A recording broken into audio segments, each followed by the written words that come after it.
Have you ever bought a new phone, reached for your favorite pair of wired headphones, and discovered there was nowhere left to plug them in?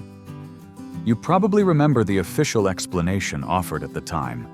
Something about courage, about progress, about the future of audio finally being wireless. The actual reasoning behind that decision had considerably less to do with audio quality and considerably more to do with where the real money in headphones actually sits.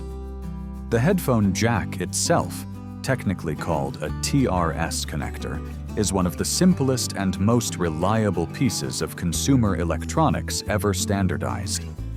It carries an analog audio signal directly through a metal connector with no chips, no batteries, and no proprietary licensing required from anyone. It has worked essentially unchanged since its earliest mass adoption, precisely because it is cheap, durable, and universally compatible across every manufacturer's products. But here's the surprising truth. That universality and simplicity were, from the perspective of phone manufacturers, the actual problem. A standard headphone jack allows a customer to buy headphones from absolutely any brand at absolutely any price point and use them with absolutely any phone indefinitely without ever paying the phone manufacturer another penny for the privilege, removing the jack and replacing it with a proprietary digital connector, or pushing customers toward wireless earbuds requiring their own charging case and battery, opened up an entirely new, recurring revenue stream that a simple analog socket could never provide. Think of it like a printer manufacturer that sells the printer itself relatively cheaply, but earns the overwhelming majority of its profit from proprietary ink cartridges that only fit that one brand of machine. The headphone jack was the equivalent of allowing customers to refill their printer with any ink from any shop.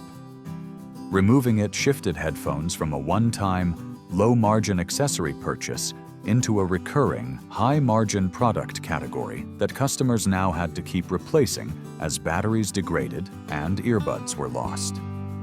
The official justifications offered at the time, internal space for larger batteries, improved water resistance from having one fewer opening in the casing, were genuine engineering considerations and not pure fabrication.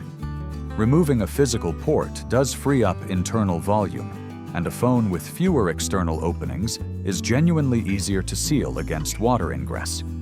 These technical benefits were real.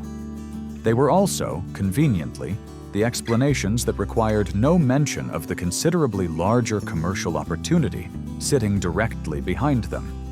So, if the commercial motivation was this significant, why was it never stated directly during the actual product announcements? The answer, as is often the case in consumer technology marketing, comes down to which explanation a company can frame as serving the customer rather than the shareholder. Announcing a removed feature by emphasizing water resistance and internal space frames the change as a sacrifice made in the customer's interest. Announcing the same change by stating plainly that it opens a profitable new accessory market frames it, accurately, as a sacrifice made in the company's interest instead. Genuine engineering trade-offs and genuine commercial incentives were not mutually exclusive in this case. They simply pointed in the same convenient direction, and only one of them made it into the keynote presentation. So, the next time you reach for a pair of wired headphones, and remember there is nowhere to plug them in, you will know the missing jack was not removed purely in service of audio innovation. It was removed because an open, universal, unprofitable standard stood directly between a phone manufacturer and a permanently recurring accessory business, and the engineering justification arrived afterward, true in its own right, but never quite the whole story.